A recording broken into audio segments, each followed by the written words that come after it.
Hyderabad metro rail రెండో దశలో భాగంగా పాత బస్తీ మెట్రో పనులు వేగం పెంచాలని ముఖ్యమంత్రి రేవంత్ రెడ్డి అధికారులను ఆదేశించారు. మంగళవారం హైదరాబాద్ మెట్రో రైల్ లిమిట్స్ పై సీఎం ఉన్నతాధికారులతో సమావేశమయ్యారు. పాత బస్తీ మెట్రో పనులపై అధికారులకు పలు కీలక సూచనలు చేశారు. ఎంజీపీఎస్ నుంచి చాంద్రాయణగుట్ట వరకు 7.5 కిలోమీటర్ల పొడవున రోడ్డు విస్తరణ పనులను వీలైనంత త్వరగా పూర్తి చేయాలని సీఎం అధికారులను ఆదేశించారు. ఈ కారిడార్లో మెట్రో పనులకు సంబంధించి టెండర్ ప్రక్రియను మొదలుపెట్టాలని తెలిపారు.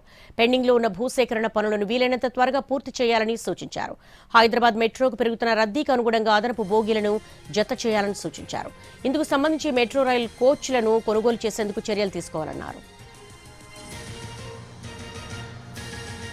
హైదరాబాద్ మెట్రో రైల్ రెండో దశలో భాగంగా పాత బస్తీ మెట్రో పనులు వేగం పెంచాలని ముఖ్యమంత్రి రేవంత్ రెడ్డి అధికారులకు ఆదేశాలు జారీ చేశారు. దీనికి సంబంధించి మోర్ డీటెయిల్స్ మా ప్రతినిధి చారీని అడిగి తెలుసుకుందాం. చారీ, అధికారులతో సమావేశంలో ఇంకా ఎటువంటి కీలకమైనటువంటి ఆదేశాలు జారీ చేశారు? మెట్రో ఫేజ్ 2 కి సంబంధించినటువంటి అంశాలన్నింటి మీద కూడా రేవంత్ రెడ్డి సమీక్ష నిర్వహించారు.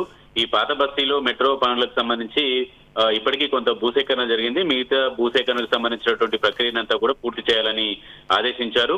వీలైనంత త్వరగా ఈ మెట్రో పనులకు సంబంధించినటువంటి టెండర్లను కూడా ఫైనల్ చేయాలని కూడా ఆదేశించారు. అయితే ప్రస్తుతం హైదరాబాద్ లో కొనసాగుతున్నటువంటి మెట్రో ఏదైతే ఉందో దానికి రద్దీ కూడా విరివిగా పెరుగుతుంది కాబట్టి ఆ రద్దీకి అనుగుణంగా మెట్రో రైల్కే యాడ్ చేయడానికి అదనంగా బోగీలను కూడా తీసుకోవాలని ఈ సందర్భంగా ఈ సమీక్షలో అధికారులకు ఆదేశించారు.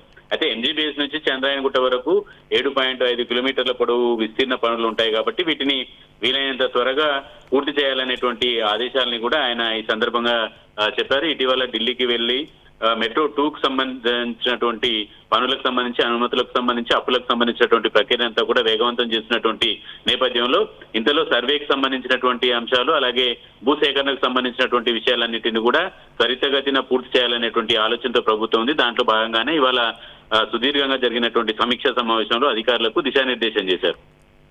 Okay Chari, thank you.